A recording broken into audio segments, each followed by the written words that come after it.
Good picture, Steve. Roger roll, Discovery.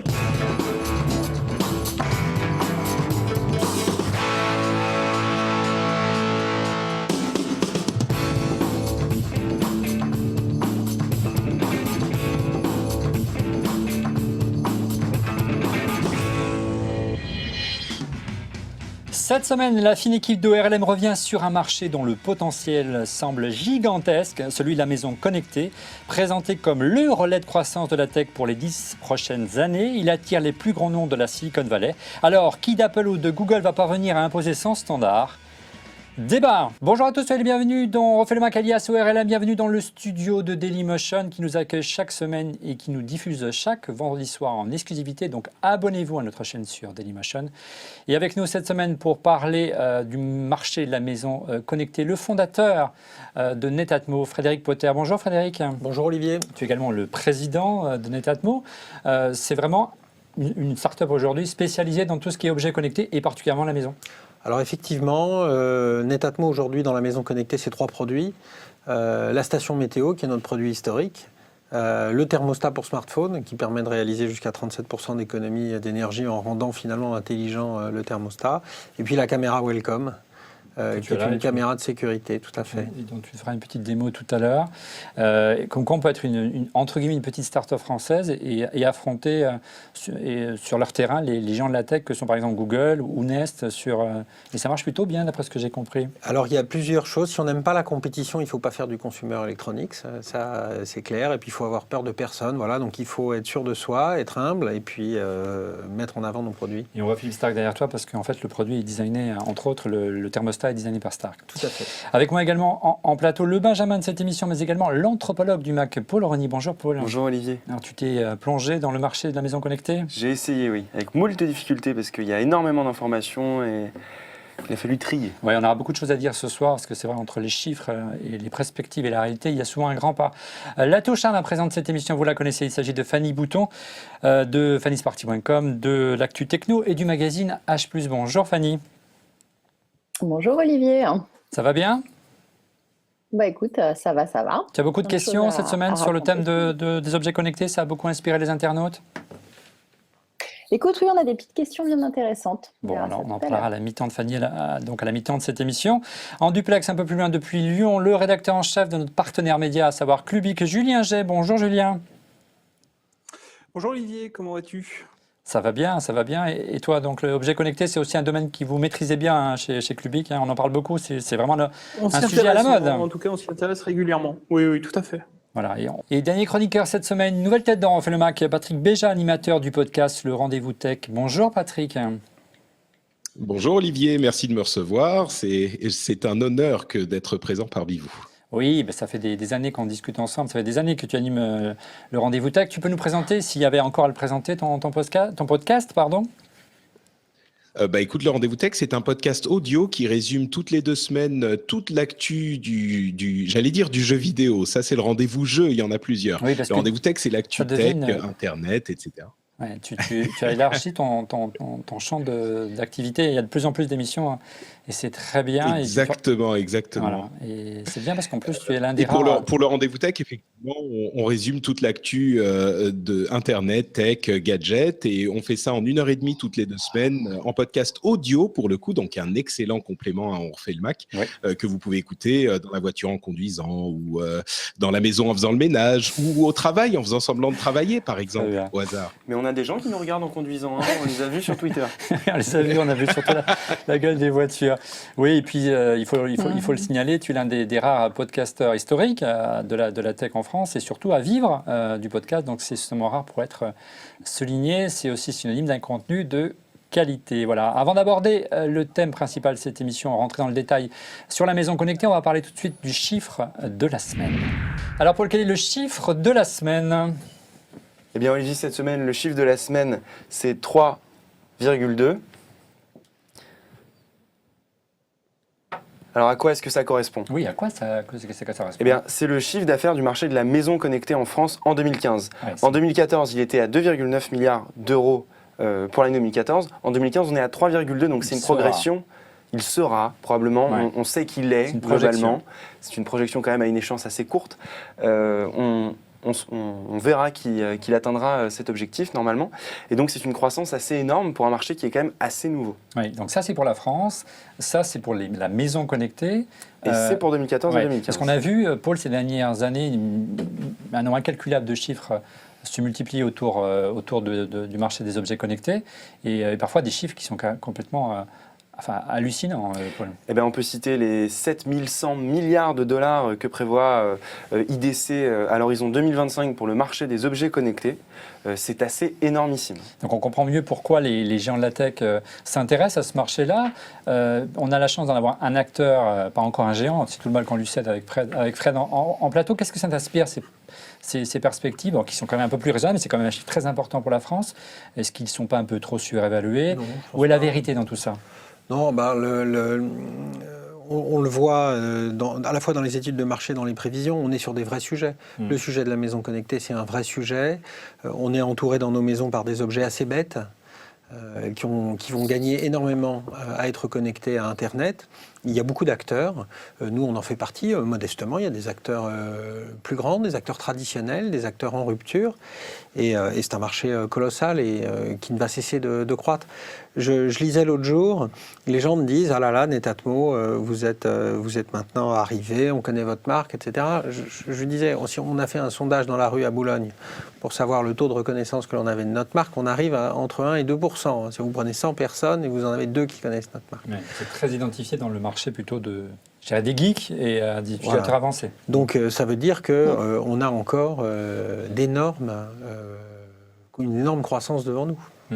Du côté de Patrick, peut-être Patrick Béjade, qu'est-ce que t'inspire ce genre de chiffres et d'études en préparant cette émission? Tu me semblais un peu plus dubitatif de ton côté.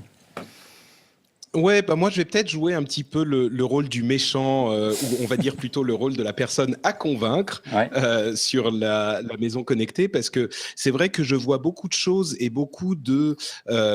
comment dire, j'ai l'impression que le fantasme de la maison connectée est séduisant, mais je me demande si dans les faits, on a effectivement réussi à trouver une utilité à tous ces outils, ou du moins peut-être qu'on réussira à trouver une utilité, mais je me demande si on n'est pas encore, et on va voir ce qu'on nous répond chez Netatmo, mais si on n'est pas encore dans une phase un petit peu pré, si on compare par exemple au marché des tablettes, une phase pré-iPad, où on sait qu'il y a sans doute une idée quelque part ici, mais on n'a pas encore réussi à trouver la bonne forme, parce qu'il y a une guerre des standards, etc. Mais je ne suis pas encore convaincu par les utilités dans la pratique au quotidien. Donc, je me demande ce que va devenir vraiment le marché. Est-ce qu'il pourra devenir un grand marché de masse dans les quelques années à venir? Fred va te répondre et on demandera aussi à Julien son avis, bien sûr, à Fanny. Mais pour peut-être prolonger la pensée de Patrick, est-ce que quelque part, finalement, tous les objets ont vocation à être des objets connectés, ce qui expliquerait qu'il y ait des perspectives aussi mirobolantes et tous les acteurs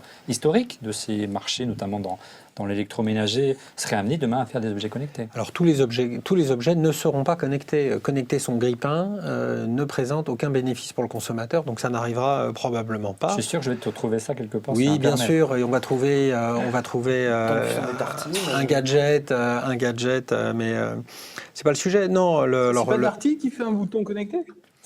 Alors, non, mais on va trouver, alors c'est pas le cas que vous citez, mais on va trouver tout et n'importe quoi connecté, le monde des gadgets est sans limite. Mais pour répondre à Patrick, les objets connectés dans la maison, c'est vraiment utile. C'est-à-dire, vous prenez un thermostat connecté à Internet comme le nôtre, qui, parce qu'il est connecté à Internet, bénéficie d'une puissance de calcul infinie, puisqu'il accède à notre cloud. Il bénéficie d'une mémoire infinie qui lui permet de calculer les modèles du fonctionnement thermique de la maison, et ça lui permet d'optimiser le chauffage et de vous faire réaliser jusqu'à 37% d'économie d'énergie, soit parce que vous n'êtes pas dans les bâtiments, soit parce que finalement il va prendre en compte la température extérieure, la prévision météo, les apports gratuits dans le chauffage. Donc là, on parle de COP21, on parle d'économie d'énergie. Là, on a un appareil à 179 € qui permet de réaliser 37% économie d'énergie, ce n'est pas un gadget. C'est un produit qui a vocation à rentrer dans tous les foyers. Ça veut dire quoi? Qu'il faut évangéliser sur les usages beaucoup plus que sur le fait qu'il soit connecté, la valeur ajoutée qu'il peut apporter? Exactement. Le fait qu'il soit connecté, c'était un événement il y a 3-4 ans. Demain, c'est plus un événement. Moi, je dis souvent, les objets connectés, ça va disparaître au fur et à mesure qu'ils vont tous l'être. Tous les thermostats. Quel est l'avantage produit d'un thermostat non connecté à Internet? Alors, on a déjà commencé ensemble à lister les principaux freins au développement du marché connecté, bien que les perspectives soient alléchantes. L'un des principaux freins, c'est un frein d'ordre technique.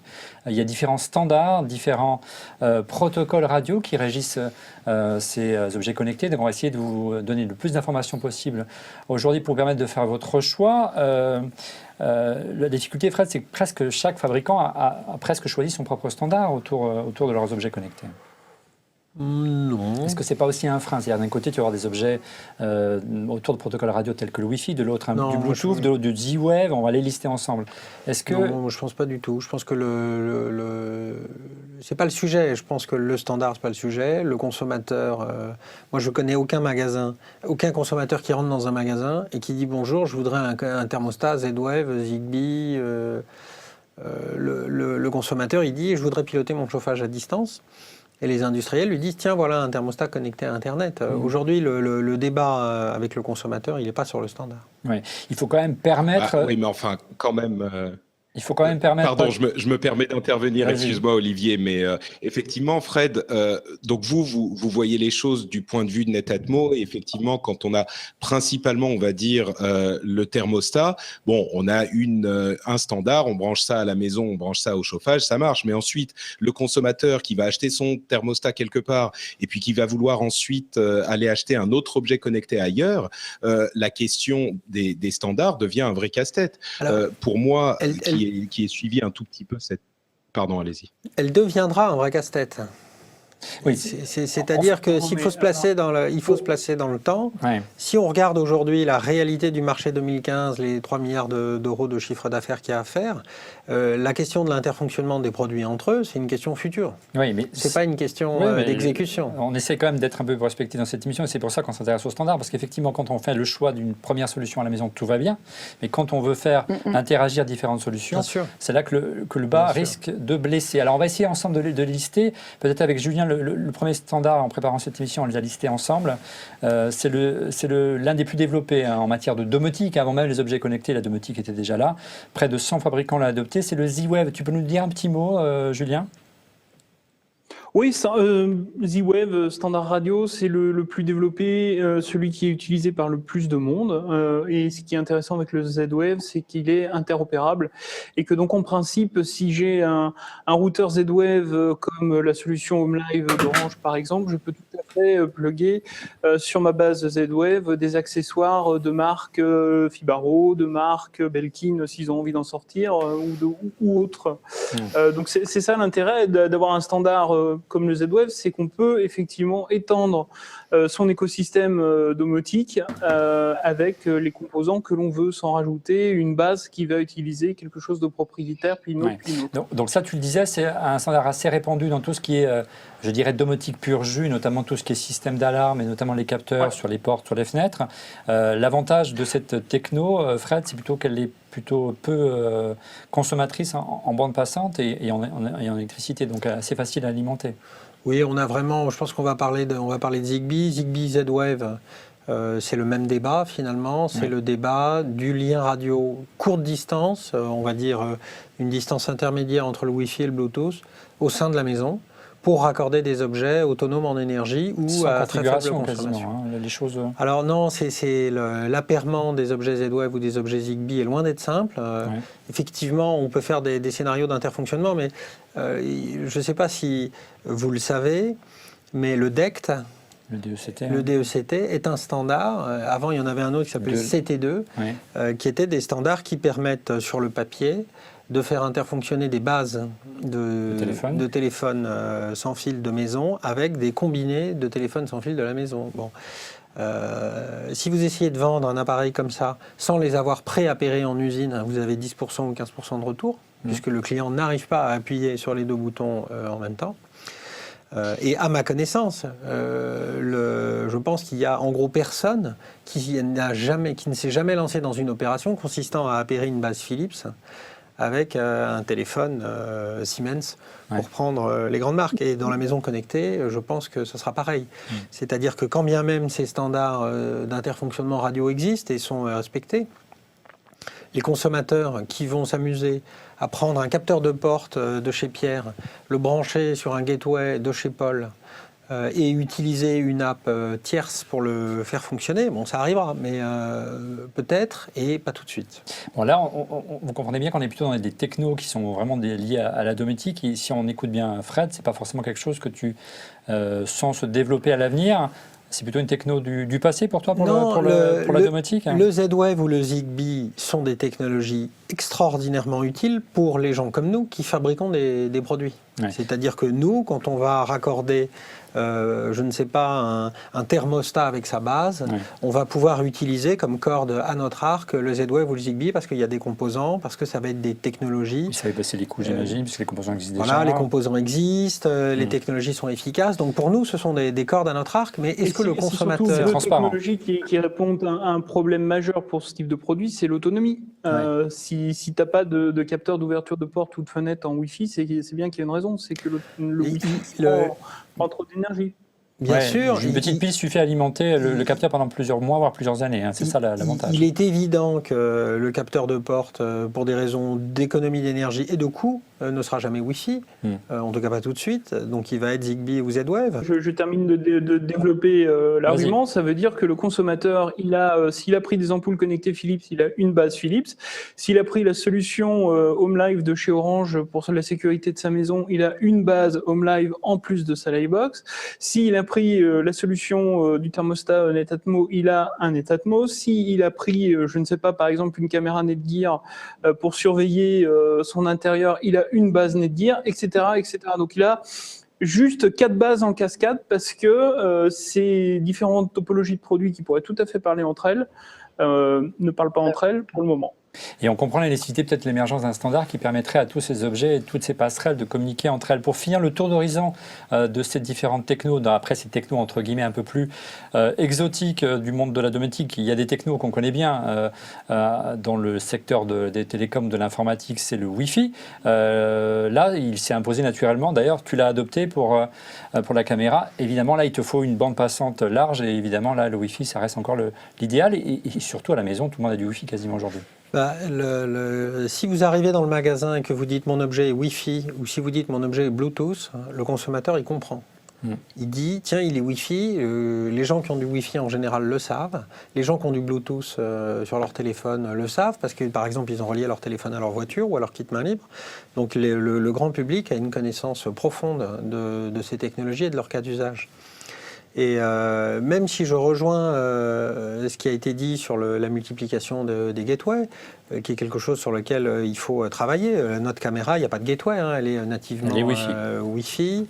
Notre thermostat, il n'y a pas de gateway dans la plupart des cas, puisque le gateway est finalement une fonction de la chaudière. Donc, on voit que c'est des problèmes pour les promoteurs de produits à régler parce que personne ne recherche un nouveau transfo qui vient rallonger la gigantesque prise multiple de la télé. Donc, tu l'as dit, l'avantage consommateur pour le Wi-Fi, donc c'est que tout le monde est a priori équipé, donc on peut créer facilement un réseau, qu'il y a une bande passante importante, qu'elle est maîtrisée et qu'elle est vraiment entrée dans le grand public.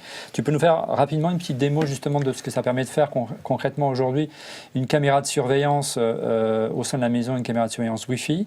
Il n'y a plus besoin, donc, comme auparavant, et comme disait Julien, d'installer des passerelles. Vous le branchez directement en Wi-Fi sur votre box ADSL, tout simplement, et on installe une application sur l'iPhone. Il y a une particularité de ces caméras par rapport aux autres, Fred. Alors oui, cette caméra, donc c'est une caméra Wi-Fi. Je ne veux pas refaire la mise en réseau qu'on a faite avant.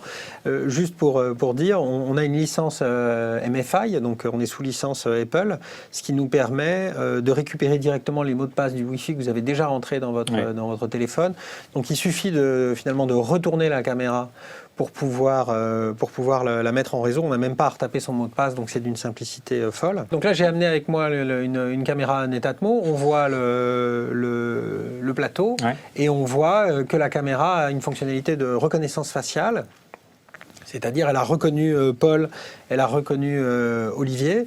Et donc, cette caméra, au lieu de vous donner des notifications comme les caméras ordinaires, un inconnu est rentré, j'ai vu du mouvement, j'ai vu du mouvement, j'ai vu du mouvement. Vous envoie une notification en permanence, quasiment chaque fois que quelqu'un entre à la maison. Alors, on va la régler. Moi, par exemple, quand ma femme va et vient, ça ne m'intéresse pas, je ne reçois pas de notification. Si c'est la capacité de reconnaître les visages. Voilà. Si c'est les enfants qui rentrent de l'école, la caméra va les reconnaître et va me dire Pierre est rentré, Paul est rentré.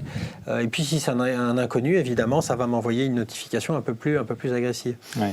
Donc on voit ce genre de caméra qui vient finalement réinventer le marché de la maison connectée en tirant profit de la connexion à Internet pour avoir des choses vraiment intelligentes. Ouais. Là, on comprend bien le bénéfice, encore une fois, d'utiliser une caméra Wi-Fi. La technologie, elle est maîtrisée, elle est adoptée par beaucoup de foyers en France grâce à l'essor des box ADSL.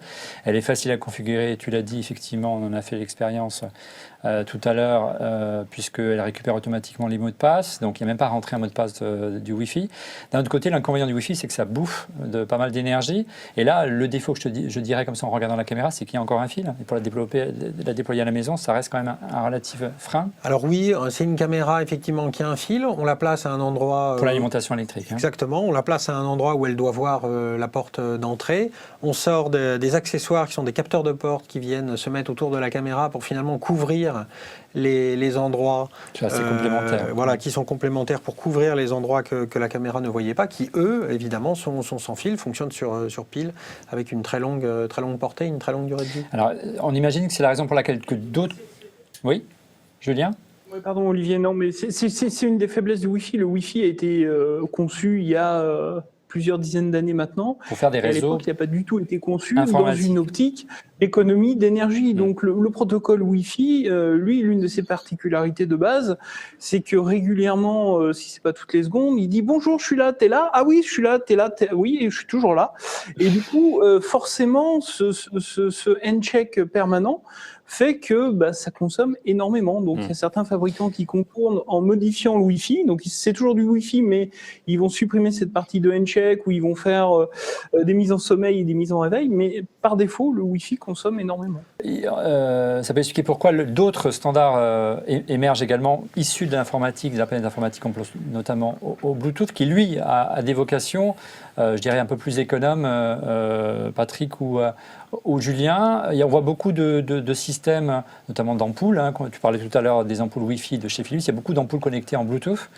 Ça a des avantages en termes et des inconvénients. Philips, le Bluetooth se développe surtout en mode low energy depuis les versions 3 et particulièrement 4, je crois. Donc c'est quand même assez récent. Mais low energy, faut voir ce que ça veut dire, parce que typiquement pour un flower power de Parrot, c'est-à-dire le capteur que tu mets dans une plante, chez moi la pile elle dure 6 mois.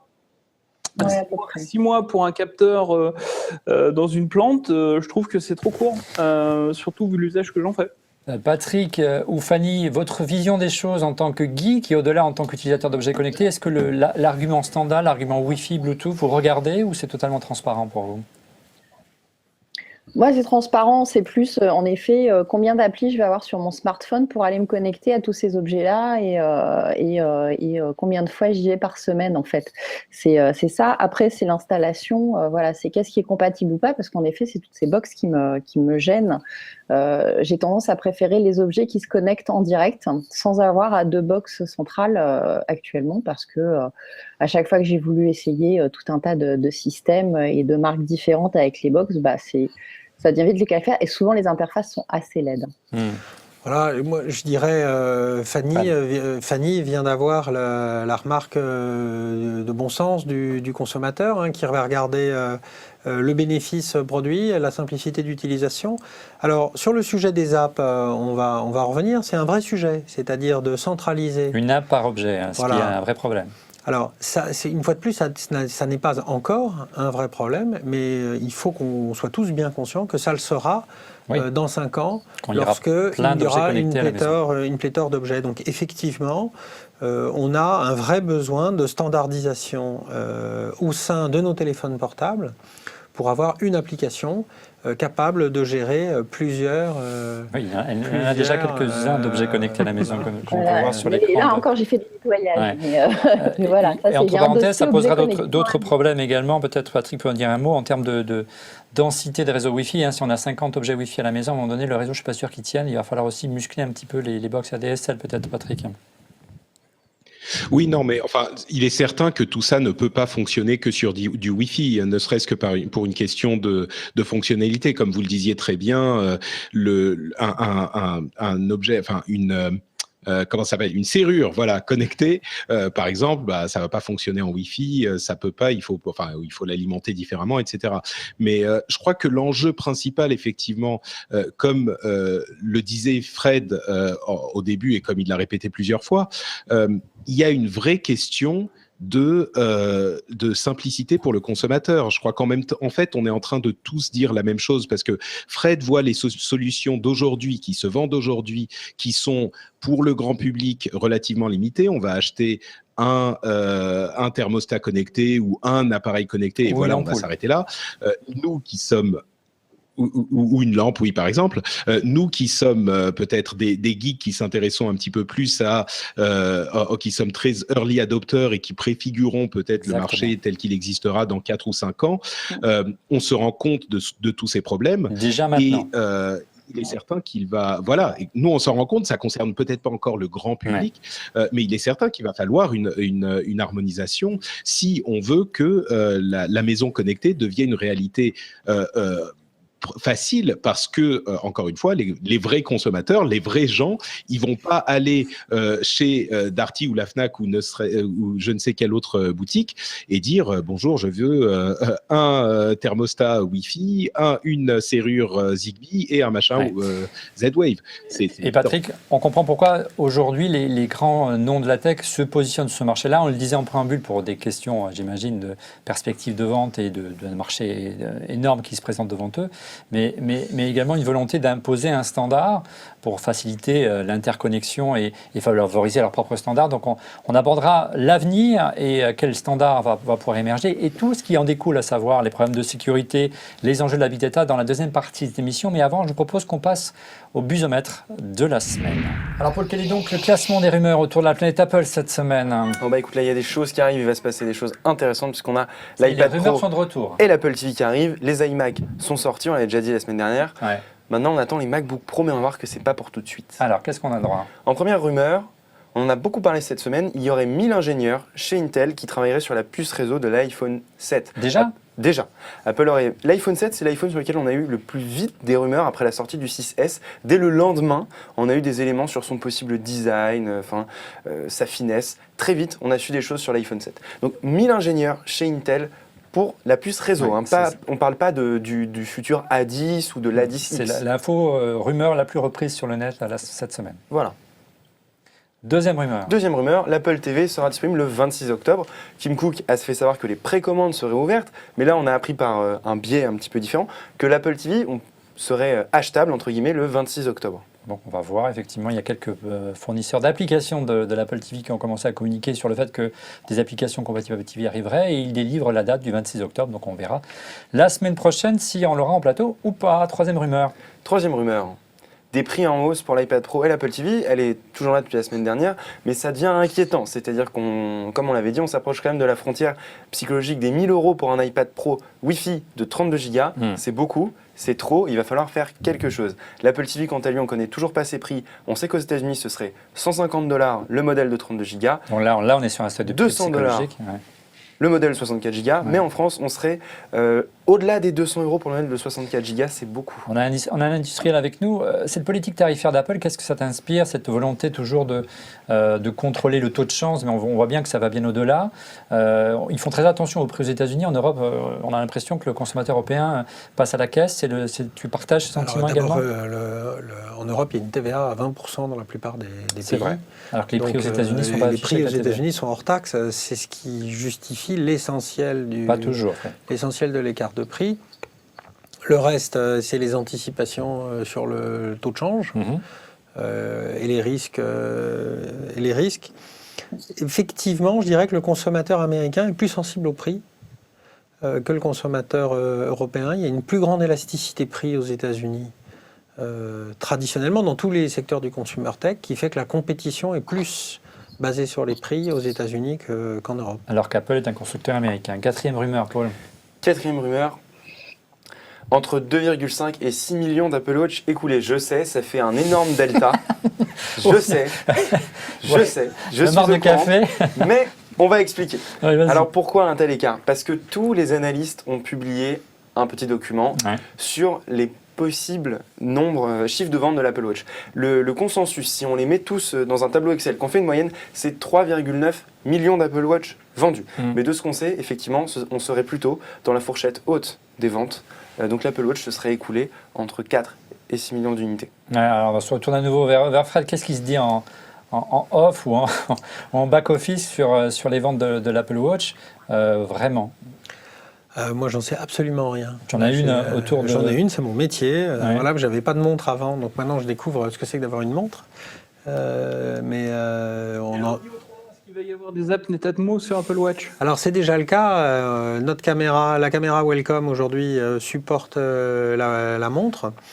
Ce qui fait que quand mes enfants rentrent de l'école, ça me donne une notification sur ma montre. Pour toi, c'est un produit qui est fini, c'est pas encore un produit quelque part qui est en bêta-test? Voilà, nous c'est très clair. On est dans l'écosystème Apple, on est dans l'écosystème Android. On regarde les nouveaux produits qui sortent, on fait le pari toujours qu'ils vont marcher et on détermine qu'est-ce que nous on peut faire pour bien rentrer dedans. Et le produit t'a convaincu voilà. En tant que spécialiste d'objets connectés? Et en général, on ne fait pas de commentaires sur les produits d'Apple ou de Google pour des raisons évidentes. Si Netatmo est retiré de l'Apple Store, tu nous appelles, on va arranger ça. Cinquième rumeur. Moi, je peux te dire, attends, Oui, Fanny. Je peux te dire un truc, c'est que dans le milieu de la mode français, pour l'instant, ça les fait plus pouffer de rire qu'autre chose. Ils refusent de la porter. Ils trouvent que ce n'est pas un objet de mode, contrairement à ce qu'a dit Johnny Ive cette semaine. Pour l'instant, ils n'arrivent pas à être convaincus que ce soit un objet de mode. Ça les fait plus sourire qu'autre chose. Bon, très bien. Petite rumeur quand même, à part sur l'Apple Watch, que j'ai pas pu inclure au tableau, mais qui sont intéressantes vu qu'on parle des montres et des objets de mode. Les exportations de l'industrie horlogère suisse ont chuté de quasiment 30% sur les 3 derniers mois. Elles ont fait moins 9, moins 10, moins 12,5. Toi, tu penses que c'est lié à l'Apple Watch, franchement? Sur le créneau de prix, des montres dans les 450 €, c'est le premier prix de l'Apple Watch. C'est peut-être pas dû à ça du tout. Mais malgré tout, on se pose des questions. Je pense que peut-être plus que l'Apple Watch, c'est peut-être toutes les montres connectées qui commencent à remplacer les montres mécaniques. Et on verra ce que ça donne par la suite. Fred. Je crois que le franc suisse a été réévalué de 30% cette année. Donc, ceci peut expliquer ce C'était la deuxième partie de mon argumentation. Allez, dernière rumeur pour conclure avec le busomètre. Dernière rumeur. Merci d'avoir corrigé la Pravda. Ouais. C'était pas la Pravda. Non, arrêtez avec la Pravda. Arrêtez avec la Pravda, j'allais le dire. Allez, un écran saphir de retour, c'est l'écran saphir? C'est Piper Jeffrey qui a encore ouvert sa boîte, qui a encore dit quelque chose, voilà. Et qui a dit que l'écran de l'iPhone 7 serait en saphir. J'ai beaucoup de mal à y croire quand on voit les difficultés de production que ça a l'air de causer sur les grands écrans. On sait qu'Apple a décidé de l'inclure que sur le modèle haut de gamme d'Apple Watch. Mais pourquoi pas? Joël arrivera. Une puce réseau faite par 1000 ingénieurs, un écran en saphir pour l'iPhone 7 et peut-être un appareil photo laser pour l'année prochaine, on ne sait pas. Merci Paul. Place tout de suite à la mi-temps de Fanny, les questions Twitter. Allez Fanny, quelles sont les 2 questions de Twitter ce soir?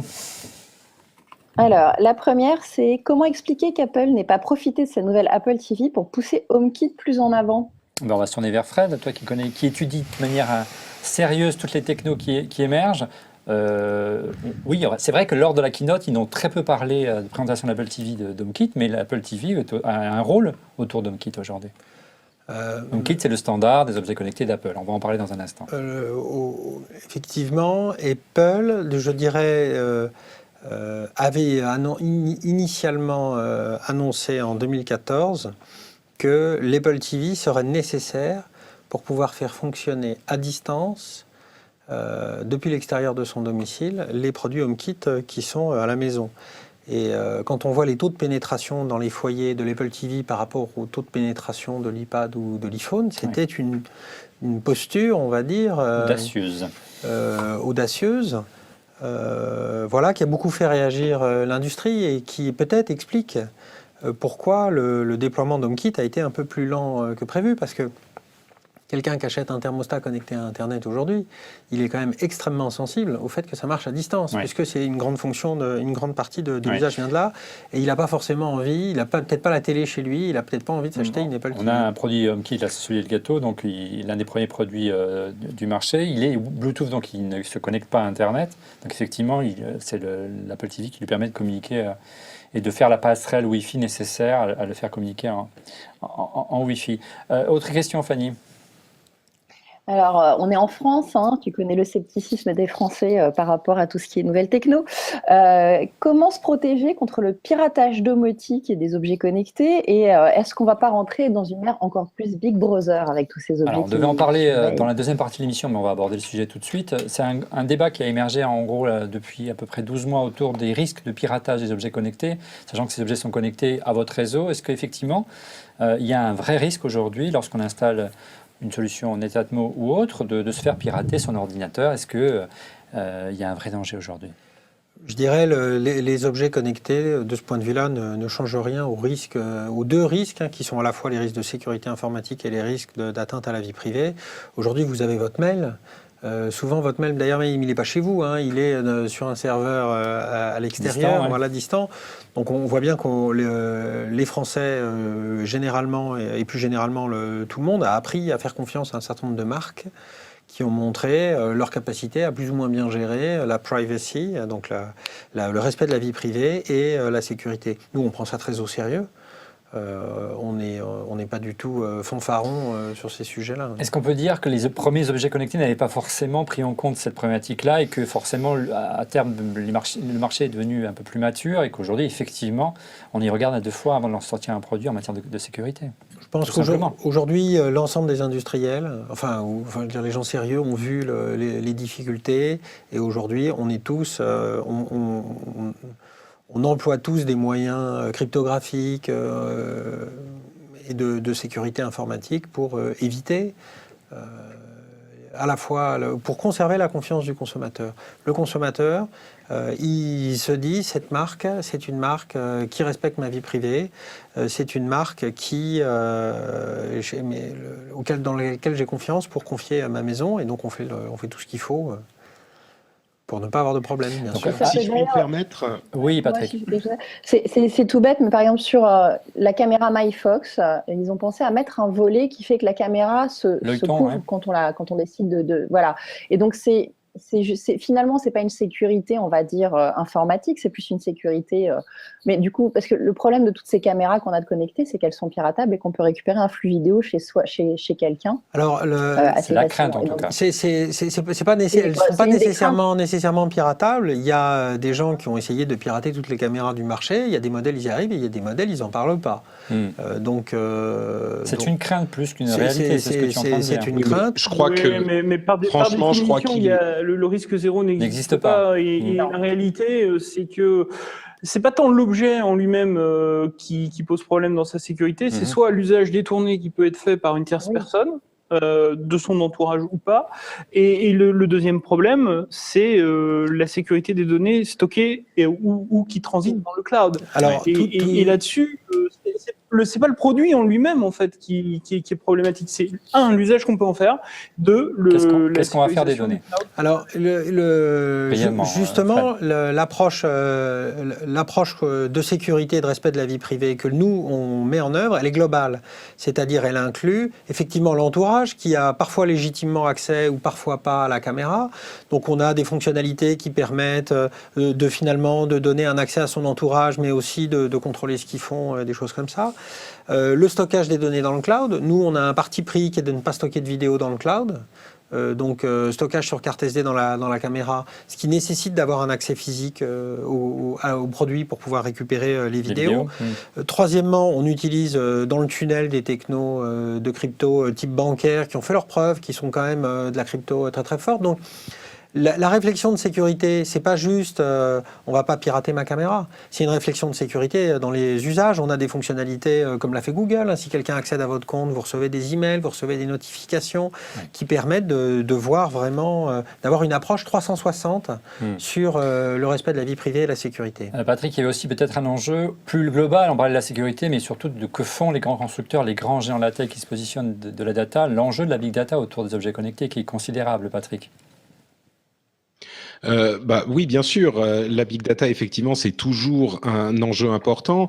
En l'occurrence, on peut tout à fait légitimement se poser la question de la manière dont ces données vont être utilisées. Je crois que il y a toujours une possibilité de les utiliser pour. C'est un petit peu. On est dans les thèmes Star Wars en ce moment, donc je vais utiliser une métaphore qui correspond. On a toujours le côté obscur et le côté brillant de la force. On a peut-être en Europe tendance à voir les choses un petit peu en noir et à se dire oulala, tout le monde va avoir des données sur tout le monde, comment est-ce que les gens vont les utiliser pour nous envahir encore un petit peu plus. Je suis certain que dans le domaine des thermostats connectés notamment, une partie de ces données est utilisée aussi pour faire des prévisions, de la statistique qui va permettre d'aider énormément à la régulation et à l'économie d'énergie, etc. Donc, c'est une préoccupation. Il faut que ça soit bien sécurisé pour ces raisons aussi, comme le disait Fred. Mais il ne faut pas oublier non plus que la raison pour laquelle on utilise tellement toutes ces fonctionnalités et tout cet aspect, c'est parce que ça a aussi des aspects très positifs. Oui, on voyait à titre d'illustration, lorsqu'on écoutait Patrick, des images de Google. Quand un Google rachète ton concurrent principal, à savoir Nest, aujourd'hui, près de 3 milliards de dollars, 3,2 milliards de dollars, est-ce qu'il y a une finalité dans tout ça, autre que simplement être positionné en tant qu'industriel des objets connectés? La big data, qu'est-ce que ça permet de faire, contrairement à l'échelle d'un Google sur notre outil d'information? La question du big data ne se pose pas de manière théorique, elle se pose de manière pratique. Et c'est ce que disait Patrick. Effectivement, le fait que le cloud accède aux données du thermostat, ça permet de rendre un meilleur service aux consommateurs et ça participe énormément à l'économie d'énergie qu'ils réalisent.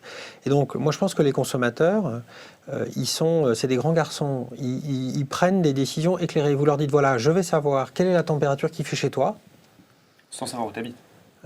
Moi, industriel, je vais savoir quelle est la température que tu as désirée, quelle est la température qu'il a fait chez toi, et le service que je vais te rendre avec ça, c'est d'optimiser ton chauffage. Et le consommateur, il est assez grand pour comprendre ça, et il est assez grand pour se dire, oui, finalement, le fait que ces gens sachent que moi, je me chauffe à 22 au lieu de 21, je ne considère pas que c'est très grave, que finalement, je ne remets pas en cause mon libre arbitre. Et par contre, le fait que je fasse 37% d'économie d'énergie, ça m'intéresse. Et donc, ils font un choix de consommateurs éclairés, ils arbitrent et ils prennent. Je comprends bien ton approche, et elle est à ton échelle, mais qu'un Google sache que tu es rentré à la maison, que tu consommes tant d'énergie, que je ne sais pas, que tu as des habitudes qui sont... Est-ce qu'il peut y avoir des usage détourné? Est-ce qu'on peut faire un Google ou un Apple Oui. Julien? Oui, non, ce que je disais, c'est que Google, il le sait déjà que tu es rentré chez toi avec ton smartphone Android. Quand tu pars du travail, il t'affiche même le temps estimé avant que tu puisses rentrer chez toi.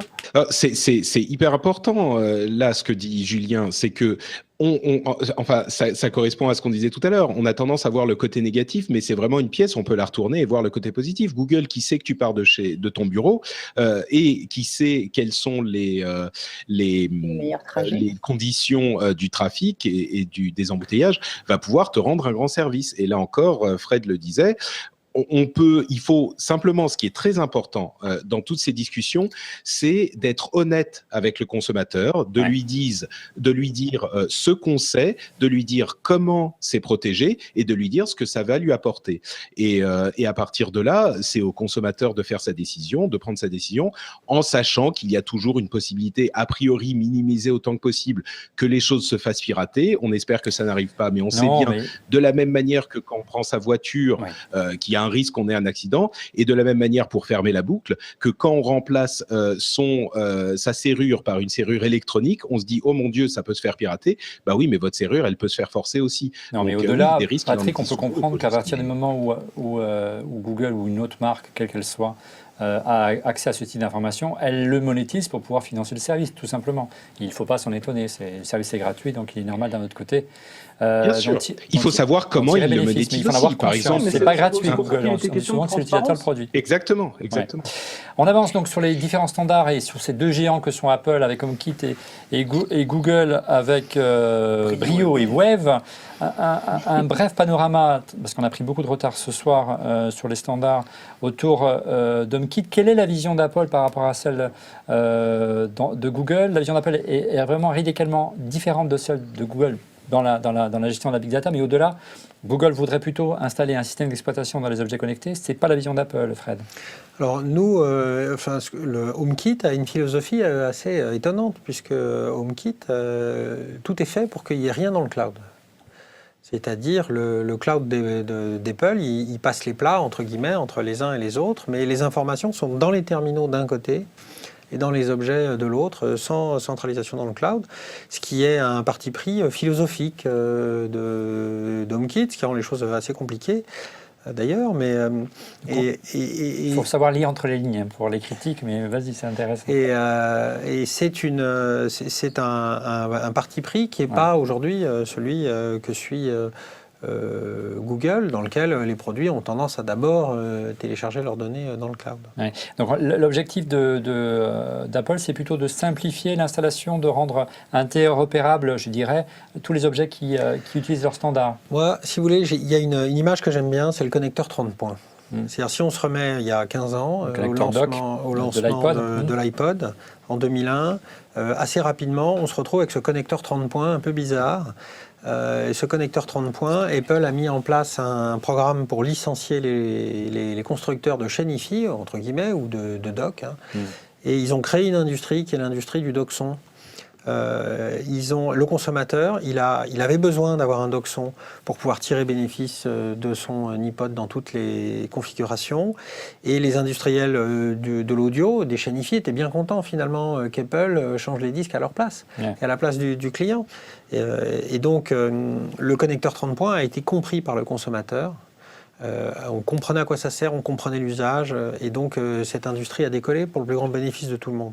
Nous, ce que l'on pense, c'est que HomeKit peut faire partie, ou Weave de chez Google d'ailleurs, parce qu'il est probable qu'il n'y ait pas qu'une solution, peuvent faire partie de ces technologies qui vont régler les problèmes qui étaient soulignés tout à l'heure, en particulier le fait qu'on va avoir qu'une seule app pour gérer les différents objets de la maison, qui sont des vrais problèmes qui vont être vus par le consommateur, et que d'avoir marqué HomeKit sur un produit va être un facteur aidant le consommateur à comprendre le bénéfice qu'il peut en tirer et à comprendre que ça va interfonctionner avec ses produits Apple. Alors on va faire une démo, puisqu'on a un produit HomeKit, ils ne sont pas très nombreux aujourd'hui sur le marché, tu l'as dit, Apple a pris pas mal de retard, puisque là on en a parlé en juin 2014, la première présentation d'HomeKit lors de la WWDC, il a fallu attendre presque plus d'un an pour arriver les premiers produits. L'avantage, on le disait en préambule de HomeKit par rapport à l'installation lambda, même si effectivement vous avez fait des efforts beaucoup pour simplifier l'installation chez Netatmo, simplement fournir un code pour installer un produit, Paul. En gros, c'est ça, et c'est ce qu'on voit dans la vidéo qui passe derrière moi. Il y a un petit, derrière, il y a un petit badge HomeKit Setup Code. Voilà, donc c'est un code à 8 chiffres qui permet en fait de bridger son objet HomeKit avec cette plateforme. Voilà, c'est assez simple. Il n'y a même pas besoin de sélectionner le produit dans votre liste Bluetooth ou dans le liste Wi-Fi, il est automatiquement détecté. Julien, oui? Ou Patrick? Là, ton produit, excuse-moi, j'ai suivi un peu de loin HomeKit, donc je pose la question du Béotien. Il a besoin de l'Apple TV pour fonctionner ou tu as besoin d'Apple TV si tu veux fonctionner depuis l'extérieur? Non, justement, ils ont fait machine arrière sur tout ça. Parce que justement, l'Apple TV il n'est pas assez développé, comme le disait Fred tout à l'heure. Oui. Frédéric, c'est pas possible, quoi. T'as 3 millions d'Apple TV, peut-être 5 en tirant vraiment la corde dans le monde, dont 4 doivent être aux États-Unis. Tu peux pas dire que tu vas développer un univers domotique autour d'une base d'utilisateurs aussi petite quand tu as 435 millions d'iPhone en circulation. À mon sens, hein, mais... Voilà, donc en tout cas, celui-là, je ne sais pas s'il y aura des appareils Wi-Fi. Donc aujourd'hui, l'Apple TV, elle ne sert que pour le contrôle depuis l'extérieur. Exactement. En gros, c'est ça. De passerelle Wi-Fi. D'accord. Voilà. Et ce produit-là, en tout cas aujourd'hui, n'est que Bluetooth, mais peut-être que demain on verra arriver des produits Wi-Fi en matière de HomeKit. Aujourd'hui, j'imagine que vous regardez ces technologies-là. Oui, bien sûr. Là, quels sont, je dirais, les avantages et les inconvénients? On a vu que c'est relativement simple à installer. Le revers de la médaille, c'est que ça fonctionne que sur iPhone. Et aujourd'hui, un constructeur, il peut se limiter à l'univers Apple uniquement. Non, bien sûr que non. Enfin, nous, c'est pas notre choix. On a un nombre équilibré des gens qui sont sous Android et un nombre équilibré des gens qui sont sur iPhone. Donc on est obligé toujours. Et puis on a aussi une grande partie de nos utilisateurs qui utilisent des Mac ou des PC, il ne faut pas les oublier. Même des BlackBerry. Alors non, les BlackBerry moins, mais les Mac, les PC du bureau, oui. Je pense qu'aujourd'hui, par exemple, sur la caméra, on a une très belle application web, online. Bien sûr. Et pareil pour la station météo, le thermostat, qui sont massivement utilisés, y compris par des gens qui ont des smartphones. Mais quand vous êtes devant votre ordinateur au bureau, vous allez ouvrir un onglet là-dessus et puis c'est très bien. Patrick, ton opinion sur HomeKit, sur l'initiative d'Apple, quelle est ton analyse? Si on a bien compris la philosophie d'Apple et ce que nous expliquait un instant Fred, la volonté d'Apple, c'est plutôt de se positionner autour de faire de l'iPhone le standard, la télécommande de la maison en quelque sorte. Oui, moi, je suis un tout petit peu inquiet pour HomeKit. C'est vrai qu'on a vu qu'ils ont un petit peu changé leur plan sans trop en parler. Ils ont fait machine arrière sur certaines choses. L'idée d'avoir une sorte de traducteur universel pour tous les autres standards pourrait certainement être intéressante. Ça pourrait leur permettre de se placer presque littéralement au centre de tous ces objets.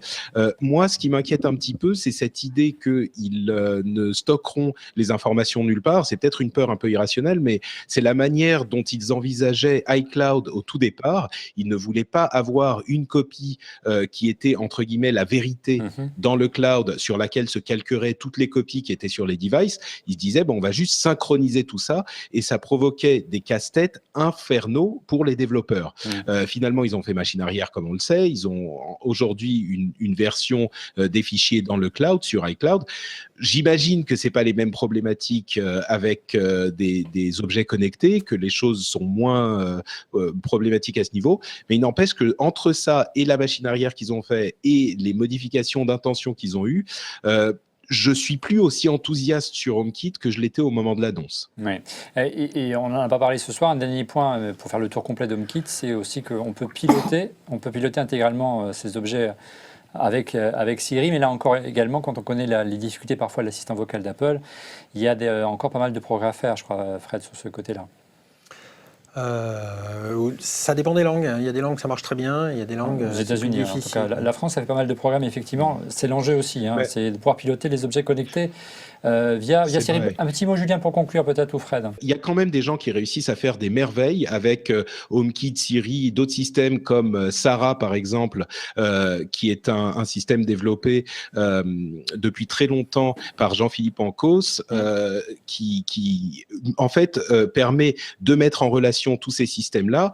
C'était un petit peu HomeKit et Siri avant l'heure. Mon ami Cédric Bonnet, que certains d'entre vous connaîtront peut-être, est lui un malade de la maison connectée, et il a tout connecté ensemble, et il réussit effectivement à passer par l'intermédiaire de Siri et à contrôler tous les, je sais pas, peut-être 15 objets connectés qu'il a dans son maison, qui lui font le café quand il se lève, qui lui signalent quand les gens arrivent, etc. Donc c'est possible, mais c'est encore très très geek, quoi. Ouais, très. C'est en tout cas la promesse. Moi, juste un mot sur HomeKit. J'ai l'impression que ça sent pas très bon dans la mesure où effectivement on n'entend plus trop parler. J'étais en train d'afficher la page Apple sur l'Apple TV. Je vois aucune mention d'HomeKit. Je suis un petit peu inquiet effectivement sur le devenir de HomeKit ou disons son adoption. Et je me pose d'ailleurs une question, est-ce qu'il était prévu à un moment qu'HomeKit supporte le NFC? Parce que dans un cadre domotique, ça serait quand même vachement pratique que quand tu rentres chez toi, tu passes ton iPhone qui soit NFC et ça te désactive ton alarme, ta caméra connectée, ou ça t'active ton thermostat, Netatmo. Le sans contact est quand même un gros avantage pour configurer un objet connecté. Et c'est vrai qu'Apple bride sa puce NFC et on se demande un peu pourquoi. Le BLE, il n'y a pas beaucoup de cas d'usage du NFC qu'on ne peut pas faire avec le Bluetooth 4.0. Donc pour toi, le Bluetooth 4.0, ce serait une alternative au NFC. Bien sûr, le Bluetooth 4.0. Low energy, celui qui consomme les voilà, le BLE, ou Bluetooth 4.1 maintenant, est une excellente alternative au NFC. Et je dirais que la fragmentation en termes de standards aurait nuit. D'abord, le NFC, ça coûte cher dans l'objet. Moi, si le composant. Le composant, moi, si je peux éviter de mettre du NFC, je ne vais pas m'en priver. Le Bluetooth, on est obligé de le mettre pour toutes sortes de raisons, donc il est là, autant s'en servir. Et voilà, et on peut tout faire avec le Bluetooth et le Wi-Fi. Bon, alors on a bien compris quels étaient les enjeux pour Apple, quelle était la philosophie d'Apple, la stratégie d'Apple. On a un petit peu parlé en préambule de Google. Beaucoup d'ambition, on l'a vu lors de la dernière Google I.O. en juin dernier, autour de 2 standards, l'un qui est Brio, Paul, et l'autre qui est Wave. Brio, c'est un système d'exploitation. Wave, ce sera un protocole un peu concurrent d'HomeKit. Peut-être, on va en parler peut-être avec Patrick en préambule. Il y a eu beaucoup d'ambition, beaucoup d'annonces en juin dernier. Et pour l'instant, on n'a pas vraiment vu arriver de produits, Patrick, autour de l'univers Android. Je dirais objet connecté. Écoute, sans être un immense spécialiste, je suis sûr qu'il y a des gens qui vont me reprendre et me dire « Mais si, tu te rends pas compte, on a ça et ça qui sont arrivés. » Moi, j'ai l'impression que c'est un petit peu HomeKit version 2, quoi. C'est qu'il y a des intentions intéressantes, beaucoup d'enthousiasme à la base, et ensuite des résultats qui se font un petit peu attendre et qui tardent à arriver. Donc, j'ai l'impression qu'on est encore, c'est une preuve supplémentaire du fait qu'on est dans une industrie émergente qui est en train de naître vraiment, même si encore une fois, les très geeks la connaissent depuis un moment. Ouais. Et on a cette guerre des standards qu'on connaît pour toutes les nouvelles technologies. On les a vécues enfin, ceux qui ont plus de 20 ans comme nous le savent bien, ça arrive à chaque fois. Et je crois que tout le monde est un petit peu en train de se regarder en chien de faïence, où on est dans un Mexican stand-off, vous savez, comme on dit, où tout le monde se regarde avec les pistolets tirés, et on attend de voir qui va tirer en premier. Donc, non, moi, je suis pas hyper convaincu, ni par Brio, ni par Weave. On verra. Tu es assez d'accord avec Patrick, Fred ? Je pense que ça tire dans tous les sens là. Aujourd'hui, c'est vrai que vu du grand public, on voit pas bien l'action. Ouais. Mais ça bouge beaucoup. Il faut aller très très vite. Sur le sujet des plateformes, de centralisation de la maison connectée, les moyens et les enjeux sont considérables. Et les moyens engagés sont considérables. Ça veut dire qu'aujourd'hui, tu travailles sur des projets de ce type-là ? Bien sûr. Et on peut espérer voir arriver, émerger les premières solutions à quelle échelle ? Pas chez forcément chez Netatmo, de manière générale. Le souhait de Google, dirons-nous. Je ne pense pas qu'il y aura un espèce de Big Bang. Ça va arriver petite touche par petite touche, petit interfonctionnement par petit interfonctionnement. Il ne faut pas oublier IFTTT qui fait un super job. Et donc on voit des produits connectés de plus en plus qui travaillent entre eux dans la maison. On voit les applications qui fusionnent, donc moins d'applications qui font plus de choses. Donc je ne pense pas qu'il va y avoir un espèce de Big Bang. L'industrie travaille et point par point, on va faire converger tout ça. Ça va prendre un peu de temps, mais ne vous inquiétez pas, ça va arriver. Du côté de Clubi, quelle est un petit peu la philosophie, la vision ? Oui, Fanny, tu voulais dire quelque chose ?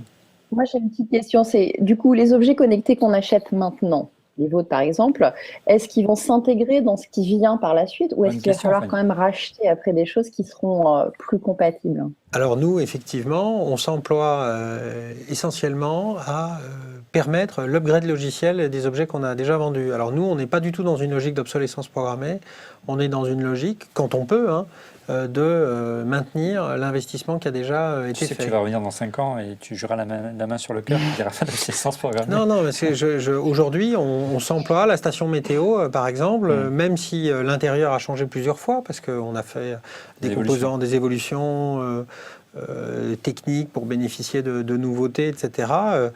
Tous nos clients qui ont acheté la station météo au premier jour bénéficient des dernières fonctionnalités. Julien, pour conclure sur le sujet de Google et des chances de Google de s'imposer sur ce marché, ils ont peut-être aussi un avantage par rapport à Apple, c'est qu'ils sont fabricants d'objets connectés. Alors Apple, il y a l'Apple Watch, mais du côté de chez Google, il y a Nest. Tu sais, moi, depuis que Google a racheté Motorola et en a fait ce qu'il en a fait, finalement, il a racheté un portefeuille de brevets. Ouais. Nest, je ne sais pas trop comment ils l'intègrent dans leur stratégie. Logiquement, Nest va être le premier à adopter Brio et Weave aujourd'hui.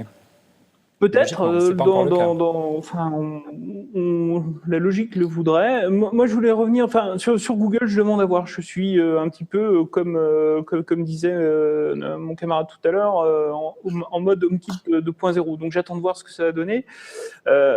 Simplement, la remarque que je voulais faire et qui me tient à cœur, c'est que si on veut que tout ça se standardise, en France, il y a peut-être la carte des opérateurs et les opérateurs Internet et SFR comme Orange s'intéressent de très près au sujet des objets connectés, de la maison connectée. Et si jamais ils avaient des velléités dans une Livebox 4, dans une box de future génération, d'intégrer, je ne sais pas, la Gateway Z-Wave ou ce genre de choses, ça pourrait effectivement transformer une partie du marché. Ouais, tu crois à ce scénario? Ou lui donner une direction, au moins pour l'Hexagone. Ouais. Tu crois à ce scénario en France? C'est vrai que les opérateurs, on l'a vu sur le Wi-Fi, ce qui a permis une adoption phénoménale en France du Wi-Fi de manière supérieure à d'autres pays. Tu crois à ce scénario que la prochaine étape, la prochaine fonction qui tue dans les box ADSL, ce serait les objets connectés? La domotique, dirons-nous. Bien sûr que les opérateurs ont une carte à jouer dans l'écosystème. Aujourd'hui, Orange, Bouygues et SFR font la promotion du thermostat Netatmo, le poussent, le vendent en boutique, le poussent sur leur clientèle, l'intègrent dans leurs apps. Aujourd'hui, c'est le thermostat, demain, ça sera l'ensemble des produits. Maintenant, c'est pas pour autant, et donc ça veut dire qu'à la fois ils ont des velléités, mais c'est pas pour autant qu'ils ont la velléité de tout faire. En particulier, les gens d'Orange ou SFR ou Bouygues savent très bien qu'ils ont infiniment moins d'argent que nous pour faire ça. Et souvent, ils font appel à vous pour faire leur Pour faire ça, pourquoi? Parce que nous, quand on développe un thermostat, on le vend dans tous les pays du monde. Quand on développe une station météo, on l'a vendue, on a 171 pays, c'est beaucoup. Hein. Il y en a 209 des pays dans le monde, donc on les a presque tous. On a même une en Corée du Nord. Ah bon? Ouais, extraordinaire. Il faudrait nous raconter ça. Plusieurs en Syrie, dans des endroits. Il faudrait nous raconter ça. Alors je passe un appel d'ailleurs. Si quelqu'un va dans les TAF l'été prochain, je ne sais pas si vous savez ce que c'est que les TAF, les terres australes et antarctiques françaises. Ouais. J'offre 2 stations météo à la personne qui me contacte, qui va dans les TAF, parce que c'est l'endroit où j'aimerais bien en avoir une. Il suffit de contacter Fred directement sur son compte Twitter. Exactement. Voilà, c'est dit. C'est chaud si on peut les voyager. Se calmer. Donc voilà, ils le savent, on a besoin de spécialistes, on a plus de 100 personnes aujourd'hui qui travaillent sur ces sujets-là. On a bien compris que la difficulté aujourd'hui avec les différents standards, c'est de rendre les différents objets connectés interopérants. Il y a, tu en parlais il y a un instant, un langage qui existe et qui émerge à vitesse grand V, c'est l'IFTTT. Est-ce que c'est pas ça la solution, plutôt que s'embêter à partir à une guerre de standards, quelque part faire en sorte qu'un langage commun émerge, qui permette déjà à différentes technologies de se comprendre, et l'IFTTT est plutôt bien positionné aujourd'hui? Alors aujourd'hui, moi j'ai une conviction. Ma conviction, c'est que l'interfonctionnement des objets connectés, ça sera au-dessus d'IP. C'est pas une conviction très originale, ça ne sera pas au-dessus d'une couche radio maison, ça sera au-dessus d'IP. Donc peut-être sur Internet, finalement avec un service cloud comme IFTTT, peut-être avec HomeKit, peut-être avec Wiv. Expliquer ce que c'est IFTTT pour les IFTTT, c'est une plateforme qui tourne dans le web, qui se connecte soit directement aux objets connectés, soit aux plateformes qui pilotent les objets connectés, et qui permet de créer des recettes.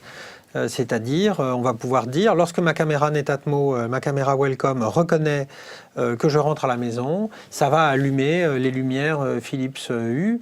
Et si c'est un inconnu qui rentre chez moi, eh bien ça va activer une prise Wimo pour faire sonner une sirène. Puis il y a une composante qui est intéressante avec ce langage, c'est qu'elle s'adresse aussi à l'utilisateur qui peut aussi s'essayer à ce langage de programmation qui est assez accessible, je dirais. Ah oui, c'est un langage graphique en ligne dans un site web. On crée ce qui s'appelle des recettes. Si on ne veut pas les créer, d'autres les ont créées.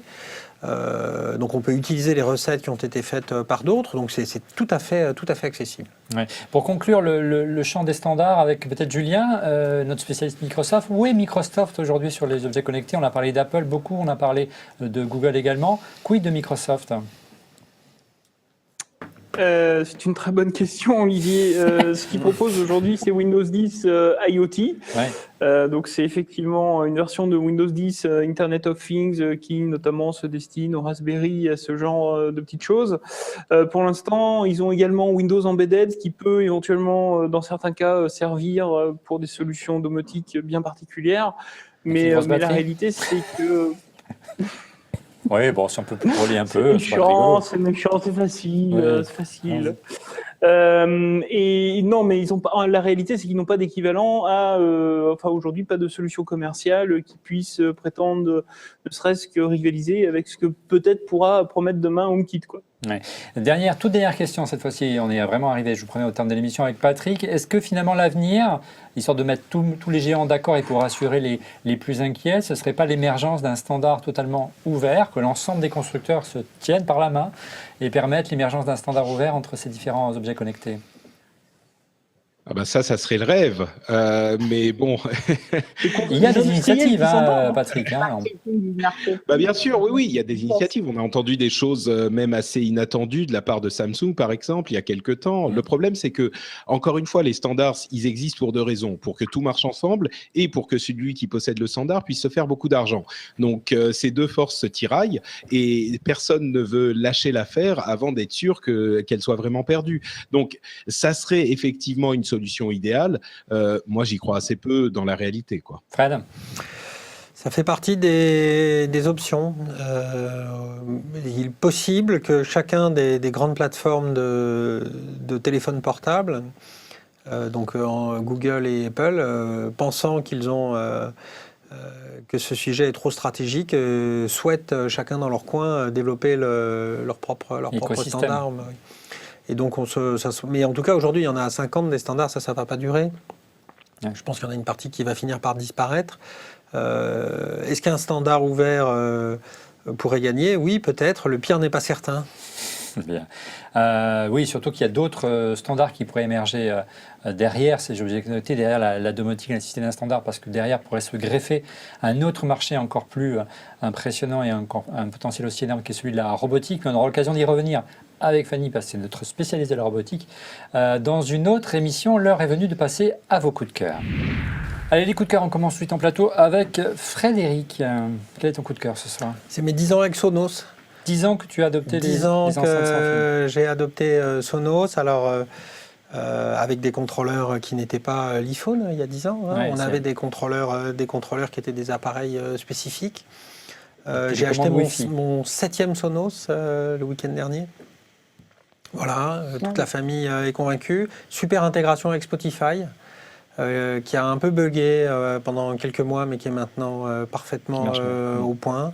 Après la dernière mise à jour. Voilà, pour moi, Sonos, mon objectif avec Netatmo, c'est faire dans la maison connectée ce que Sonos a fait dans la chaîne hi-fi, dans le son, c'est-à-dire définir le produit premium, haut de gamme, de qualité, incomparable face à la concurrence. Que toute l'industrie, le duo, a suivi depuis. Il y a des solutions alternatives, mais selon toi, encore Sonos garde une longueur d'avance? Aujourd'hui, Sonos a une longueur d'avance considérable sur les autres. Simplicité d'utilisation, qualité du son, qualité produit, voilà. Sonos est insupportablement cher et pourtant... ça nous rappelle une autre marque. Il n'y a pas mieux. Et la valeur ajoutée, ça reste avant tout. Il se définit ainsi. C'est ça qui est amusant avec Sonos, plus qu'un spécialiste du son, un spécialiste du logiciel. Et c'est vrai que l'intégration logiciel matériel est remarquable. Merci Frédéric. Julien, quel est ton coup de cœur ce soir?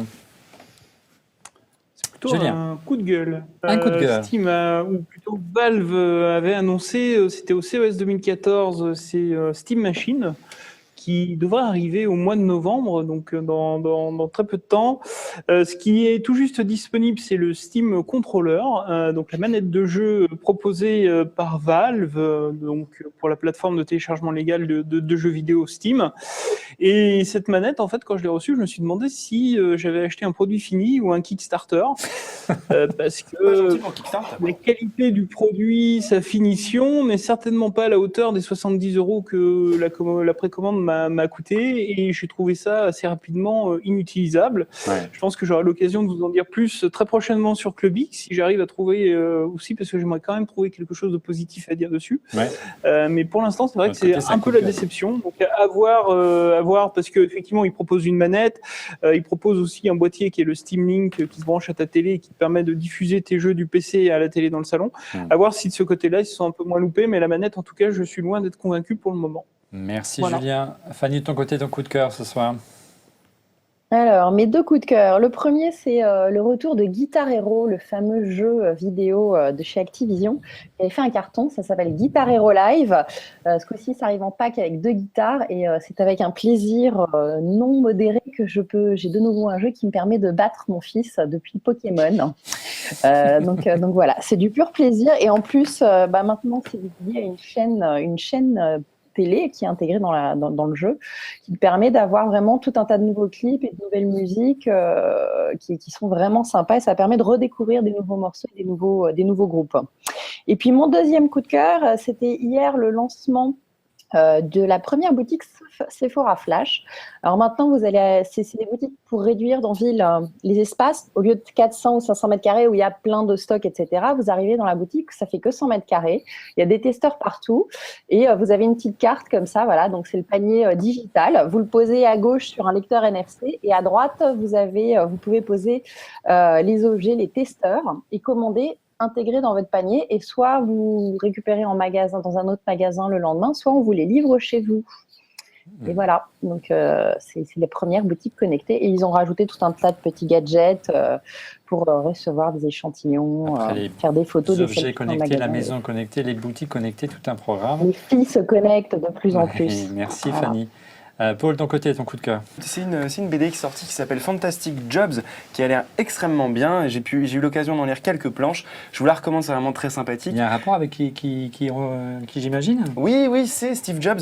C'est très sympa parce que historiquement, c'est plutôt bien foutu. Il n'y a pas trop d'erreurs, même s'il y a de gros raccourcis.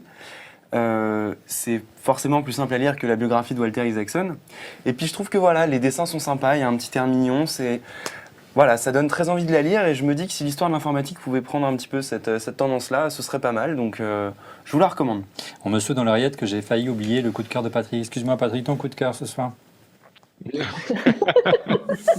J'aurais été offusqué. Ouais. Surtout que je vais vous parler d'un jeu vidéo encore. Donc ça fait quoi, 3 coups de cœur jeux vidéo, c'est magnifique. On connaît votre conférence. De la Paris Games Week, tout est pardonné. Voilà, exactement. Bon, un petit mot, la petite touche éthique quand même. C'est un jeu vidéo d'une société pour laquelle j'ai travaillé pendant plusieurs années. Donc prenez ma recommandation avec des pincettes. Il n'empêche, c'est un excellent jeu. Ça s'appelle Hearthstone. C'est un jeu de cartes à collectionner qui est disponible sur PC, Mac et iOS et Android, donc il est partout. Et en fait, Blizzard a cette particularité qu'elle permet elle crée des jeux, la société crée des jeux qui sont à la fois très profonds et intéressants et facile d'accès. Donc, en l'occurrence, c'est le monde du jeu de cartes à collectionner qui avait été rendu populaire par les cartes Magic, dont certains d'entre vous se souviendront peut-être à l'époque du lycée. Et donc, c'est un monde qui est un petit peu compliqué sur ces cartes-là, mais le jeu Hearthstone, lui, est très simple, très attrayant et très facile d'accès et profond si on veut s'y plonger. Donc, c'est à essayer et tout le monde peut réussir à s'amuser avec. Donc, voilà. Hearthstone, je le recommande chaleureusement. Merci Patrick. De mon côté, regardez, mon coup de cœur, c'est la société Digi. C'est une startup plutôt spécialisée d'ordinaire dans les drones équipée d'Action Cam qui vient cette fois-ci de lancer un système de Steadicam à 3 axes avec un gyroscope. Ça va plaire à notre réalisateur qui permet évidemment, comme tout Steadicam, de réaliser des plans d'une parfaite stabilité. Vous branchez l'iPhone dessus en tant que viseur. C'est assez étonnant et ça marche super bien avec un angle et un capteur de 12 millions de pixels. Donc c'est vraiment une solution qu'on a hâte de tester à la rédaction d'Icriad. Ça s'appelle donc le Digi Osmo. C'est assez cher, mais par rapport au prix d'un Steadicam, quand on pense au coût d'un Steadicam, il y a encore peu de plusieurs dizaines de milliers d'euros. Ça ne coûte que, entre guillemets, 650 €, le Digi Osmo. Voilà, nous sommes arrivés au terme de ce 250e, un sacré numéro d'En Refait le Mac. Merci de l'avoir suivi. Vous retrouvez chaque semaine ou presque Fanny d'En Refait le Mac et prochainement dans une Fanny's Party, Fanny, je crois. Alors, une Fanny's Party demain à Bordeaux, donc quand l'émission passera, ce sera déjà fini. Mais par contre, la semaine prochaine, vous pouvez me retrouver sur la Paris Games Week. J'ai mon propre stand à côté de celui de Game One et de Square Enix. Et entre autres, il y aura plein de photocalls, de bandes de rétro gaming, etc. Et mardi, pour la soirée VIP, pour la journée VIP, on a même Dark Vador qui sera présent. Himself. Merci Fanny. Ouais, merci l'ascension Inem. Julien, vous le retrouvez chaque semaine ou presque dans Refait le Mac et tous les jours sur Clubic. Quelle est la grande thématique de la semaine sur Clubic, sur le portail ? Écoute, cette semaine, justement, on parle des nouveautés Steam. Donc, on a déjà des vidéos prises en main et puis on reviendra sur ces nouveautés avec un test un peu plus poussé, un peu plus tard. Mais on va également parler jeux vidéo parce que je crois qu'il y a quelques sorties jeux vidéo assez majeures qui se profilent là. Patrick, j'espère qu'on aura l'occasion de le retrouver. Tu reviens quand tu veux. Quel est le prochain grand rendez-vous de ton côté ? Écoute, en fait, moi, il y a peu de grands rendez-vous, on va dire. C'est surtout l'actualité en continu. Donc, s'il faut écouter qu'un seul podcast sur la tech, c'est le rendez-vous tech. S'il faut écouter qu'un seul podcast sur le jeu vidéo, c'est le rendez-vous jeu. Avec la Paris Games Week qui arrive, effectivement, ça va être pas mal de news. Alors, bien sûr, je dis tout ça. Après, on refait le Mac. Hein, avec, et après avoir été chez Fanny's Party, après avoir vu Clubic, etc. Et tout le monde l'avait compris. Ouais, mais voilà, donc le rendez-vous jeu, le rendez-vous tech sur le site frenchspin.fr ou alors sur Twitter, note Patrick, c'est facile à retenir. Voilà, merci Patrick, tu reviens quand tu veux. Paul, on se retrouve la semaine prochaine. On va essayer peut-être de parler d'Apple TV, on va voir s'il sera disponible, ce qui n'est pas gagné. Moi je m'en fous, je veux des Mac maintenant. Tu veux des Mac, tu en as marre de... C'est bientôt, j'en ai tu veux marre. du dur, tu veux du costaud. Bon. Je veux un nouveau MacBook Pro. Bon, voilà. Fred, tu reviens également quand tu veux. J'espère que tu auras l'occasion de revenir nous parler d'HomeKit et de la guerre autour des objets connectés, la guerre des grands standards bien sûr. Et puis longue vie à Netatmo. Merci.